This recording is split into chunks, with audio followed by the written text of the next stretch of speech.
construction crew had been clearing debris from an urban riverbed when one worker heard frantic barking echoing under the bridge. He looked down and spotted a small stray puppy trapped against the concrete wall, the water rising fast around it. He ran to his excavator, fired up the engine, and swung the arm out over the river.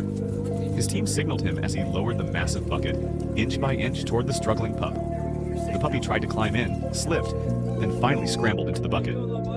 The whole crew erupted in cheers. The worker lifted the bucket back to shore, jumped out of the cab, and wrapped the shaking puppy in his safety vest.